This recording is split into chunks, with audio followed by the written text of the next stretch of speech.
हम मुन्नी झा आइ एकटा बहुत सुंदर श्री रामचंद्र जी और सीता माँ के गीत सुना रहल छी। तो सुनू ई गीत। चलली फूल लोढ़ैले राजा जनक दुलारी हे, सुंदर फूली बारी हे ना। चलली फूल लोढ़ैले राजा जनक दुलारी हे, सुंदर फूली बारी है ना। आगू आगू सीता दाई, पाछू सखी सब मुस्काई। आगू आगू सीता दाई, पाछू सखी सब मुस्काई। देखते मुस्की रहल छै सुंदर फूली बारी है, राजा जनक दुलारी है ना।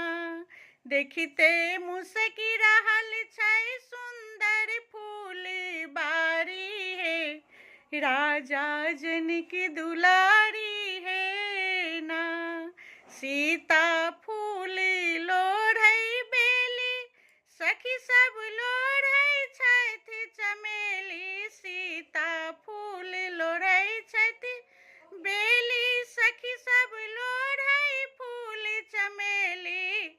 देखियौ राम जी एलखिन फूल लोढ़ैले बारी में, सुंदर फूली बारी में ना। देखियौ फूल लोढ़ैले एलखिन राम जी बारी में, सुंदर फूली बारी में ना। सिया जी राम जी के देखत, राम जी सिया जी के देखत। सिया जी राम जी के देखत, राम जी सिया जी के देखत। देखी देखी भाव विभोर भेलखिन, मन मुस्कावत है, जनक दुलारी है ना।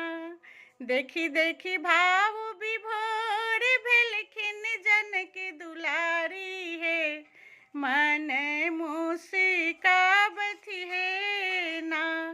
बाट तकै छथि माता, बाट तकै छथि माता, लाकारतिक थारी है, जनक दुलारी है ना।